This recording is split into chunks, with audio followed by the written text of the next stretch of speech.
Առատ տեղումներ Թբիլիսիում։ Ճանապարհների մաքրումը ձյան շերտից ակտիվորեն ընթանում է։ Այս պահի դրությամբ որևէ հատվածում սահմանափակումներ չեն գրանցվել։ Ինչպես կենտրոնական ճանապարհներին, այնպես էլ տարբեր փողոցներում ցանվում է տեխնիկական աղ։ Աշխատում է հատուկ տեխնիկա։ Կախեթիում արդեն երկրորդ օրն է, ինչ առատ ձյուն է տեղում։ Առատ տեղումները տարածաշրջանում առաջացրել են որոշակի խնդիրներ։ Ձյան և մերկասառույցի պատճառով Վազյանի Գոմբորի Թելավի ավտոմայրուղում ճանապարհին սահմանափակումները դեռ պահպանվում են։ Տեղաշարժը թույլատրվում է միայն բարձր անցանելիության ավտոմեքենաներով։ Իսկ քաղաքացիների անվտանգությունը տեղում վերահսկում են պարեկային ոստիկանության աշխատակիցները։ Առատ ձյան հետևանքով բաժանորդների մի մասին կրկին չի մատակարարվում էլեկտրոէներգիա։ Առավոտից աշխատանքը չի կարողացել սկսել նաև համայնքային տրանսպորտը։ Տեղական իշխանությունների պարզաբանմամբ բոլոր համապատասխան ծառայությունները ակտիվորեն աշխատում են խնդրի լուծման ուղղությամբ։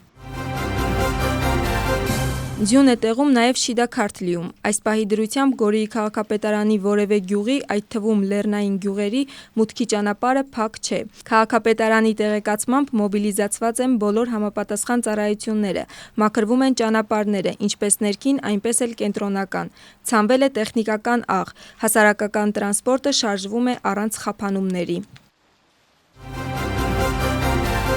Մայրաքաղաքում ուժեղ ձյունը կշարունակվի մինչև առավոտ, իսկ վաղը տեղումները կդադարեն, այդպիսին է օդերևութաբանների կանխատեսումը։ Թբիլիսիում օդի առավելագույն ջերմաստիճանը կբարձրանա մինչև 2 աստիճան։ Գիշերային ժամերին սպասվում է ցրտահարություն։ Ձյուն է սպասվում ամբողջ Վրաստանի մասշտաբով։ Արևմուտքում ծովափնյա շրջաններում կլինի քամի։ Հաջորդ օրերին ամբողջ երկրի տարածքում սպասվում է առանց տեղումների եղանակ։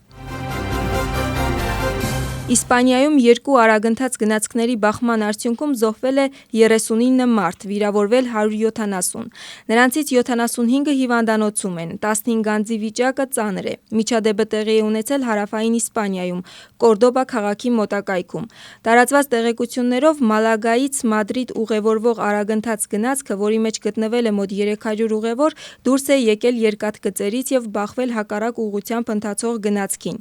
BBC-ի տեղեկացմամբ բախումը տեղի է ունեցել Մալագայից գնացքի դուրս գալուց մոտ 10 րոպե անց։ Դեպքից հետո Մադրիդի և Անդալուսիայի միջև երկաթուղային հաղորդակցությունը դադարեցվել է։ Տեղի ունեցած երկաթուղային դեպքի կապակցությամբ Վրաստանի վարչապետը ցավակցություն է հայտնում Իսպանիային։ Այս դժվար պահին մեր մտքերը վիրավորների և իսպանացի ժողովրդի հետ են։ Անկեղծորեն ցավակցում եմ զոհվածների ընտանիքներին, գրում է Կոբախիձեն։ Առանձնապես խոշոր չափերով թմրամիջոցների ապօրինի ձեռքբերմանը, պահպանմանը և իրացմանը նպաստելու, ինչպես նաև թմրամիջոց պարունակող բույսերի ապօրինի ցանքի և մշակման մեղադրանքով ձերբակալվել է Ռուսաստանի քաղաքացի։ Նշված անձը բնակարանում տեղավորել էր հատուկ ջերմոց, որտեղ իրականացնում էր առանձնապես խոշոր չափերով թմրամիջոց պարունակող բույսերի ցանք և աճեցում։ Խուզարկության արդյունքում որպես իրեղեն ապացույց առգրավել են առանձնապես խոշոր չափերով չորացված մարիխուանա և կանեփ բույսը։ Կատարված հանցագործությունը նախատեսում է մինչև 20 տարի կամ ցմահ ազատազրկում։ Կձևավորվի արդյոք ևս մեկ խոշոր ընդդիմադիր միավորում, դեռևս անհայտ է։ Քաղաքական առաջնորդներն արդեն զրուցում են, որ աշխատում են այսպես կոչված համաձայնության փաստաթղթի վրա։ Հայտնի է, որ հաղորդակցությունը արդեն ընթանում է 8 ընդդիմադիր կուսակցությունների միջև։ Կլինի արդյոք ընդդիմության միավորը կրկին Սալոմե Զուրաբիշվիլին, և ինչով կավարտվի միասնության ուղղությամբ կատարվող հերթական քայլը, մնում է անորոշ։ Միասնական ազգային շարժման մեջ հայտարարում են, որ արդեն զրուցում են կոնկրետ գործողությունների և ծրագրերի մասին, իսկ իշխող թիմում ընդդիմախոսների հայտարարությունները գնահատում են որպես ոչ լուրջ։ Ուղղափառ եկեղեցին այսօր նշում է հայտնության տոնը։ Տոնի կապակցությամբ երկրի բոլոր գործող եկեղեցիներում մատուցվել է հանդիսավոր պատարագ։ Քարոզից հետո տաճարի բակում գտնվող մեծ ավազանում կատարվել է ջրօրհներքի կարգը։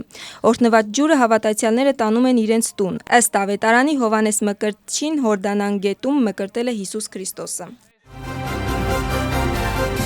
Սուխիշվիլիների հաջողված ելույթը Կարնեգի հոլում։ Նյու Յորքի ամենահեղինակավոր համերգասրահում վրացական ազգային բալետի համերգին ներկա են եղել հարյուրավոր հանդիսատեսներ։ Երեկոյին ներկա է գտնվել նաև հոլիվուդյան աստղ Ռոբերտ Դե Նիրոն, որը համերգի ավարտից հետո անձամբ շնորհավորել է անսամբլի անդամներին հաջող ելույթի կապակցությամբ։ Սուխիշվիլիները Նյու Յորքում դասական ծրագրի հետ մեկտեղ ներկայացրել են նաև մի քանի ժամանակակից պարեր։ Սուխիշվիլիները բազմիցս ելույթ են ունեցել Ամերիկայի Միացյալ Նահանգների տարբեր բեմերում, սակայն Կարնեգի հոլի բեմում սա նրանց առաջին ելույթն էր։ Անսամբլը նշում է իր հիմնադրման 80-ամյակը։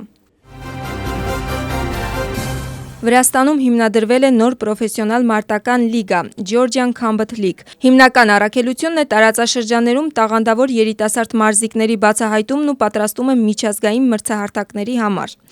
Նոր կազմակերպության հովանու ներքո տարեկան կանցկացվի 5-ից 6 պաշտոնական մրցաշար տարբեր տարածաշրջաններում։ Մրցաշարերում հաղթած եւ աչքի ընկած մարզիկները կմրցեն տարվա եզրափակիչ միջոցառմանը, որտեղ կընտրվեն երկրի լավագույն մարտիկները։ Եվրամիության բարձրագույն ներկայացուցիչ Կայա Կալասը իր զբաղեցրած պաշտոնին անհամապատասխան է։ Սոցիալական X ցանցում գրում է Եվրախորհրդարանի փոխնախագահ Խավիեր Լոպեսը։ Նա կիսվում է Կալասի հայտարարությամբ, որտեղ Եվրամիության բարձրագույն ներկայացուցիչն ասում է, որ Չինաստանն ու Ռուսաստանը հավանաբար լավ օր ունեն, օգտվում են դաշնակիցների միջև պառակտումից, մաքսատուրքերը Եվրոպայի եւ ԱՄՆ-ի աղքատացման ռիսկ են ստեղծում, խաթարելով մեր համատեղ բարեկեցությունը։ Խավիեր Լոպեսի հայտարարությամբ Կայա Կալասը կտրված է այսօրվա աշխարհի եւ Եվրոպայի իրական շահերից։ Այս հայտարարությունն ու դրա ձևակերպումը սխալ, քաղաքականապես միամիտ եւ ռազմավարական առումով վտանգավոր են։ Այն ամբողջովին կտրված է այսօրվա աշխարհի եւ Եվրոպայի իրական շահերից։ Այն ոչ միայն մտահոգիչ է, երբ դա գալիս է Եվրամիության գերագույն ներկայացուցչից, այլև Կալասը չի համապատասխանում այս պաշտոնին, գրում է Խավիեր Լոպեսը։ Իրանի գերագույն առաջնորդ Այաթոլլա Ալի Խամենեին մեղադրում է Դոնալդ Թրամփին մահաբեր բողոքի ցույցերի հրահրման մեջ։ Նրա խոսքով Ամերիկայի նախագահն է մեղավոր զոհերի պատճառված վնասի եւ իրանցի ազգի դեմ զրպարտության համար։ Միաժամանակ Այաթոլլա Ալի Խամենեի խոսքով նման խռովություններն Իրանում անցյալում եւս բազմիցս եղել են, սակայն ներկայիս ապստամբությունը մյուսներից տարբերվում է նրանով, որ դրանում անմիջականորեն ներգրավված է եղել ԱՄՆ-ի նախագահը։ Նրա հայտարարությամբ Իրանը մտադիր չէ երկիրը տանել պատերազմի, սակայն նաև չի պլանավորում մեղավորներին թողնել անպատիժ։ Ուկրաինան Միացյալ Նահանգների հետ անցկացրել է բանակցությունների մի քանի փուլ եւ այժմ ընթանում է պատերազմի ավարտի համար անհրաժեշտ փաստաթղթերի մշակումը, հայտարարել է Վլադիմիր Զելենսկին։ Նրա խոսքով ամերիկյան կողմի հետ բանակցությունները կշարունակվեն հաջորդ շաբաթ։ Զելենսկին նշել է, որ եթե Ռուսաստանը ցանկանար ավարտել պատերազմը, հրթիռային հարվածների փոխարեն ուշադրությունը կդարձներ դիվանագիտության վրա։ Նրա խոսքով Ռուսաստանի վրա ճնշումը պետք է շարունակվի։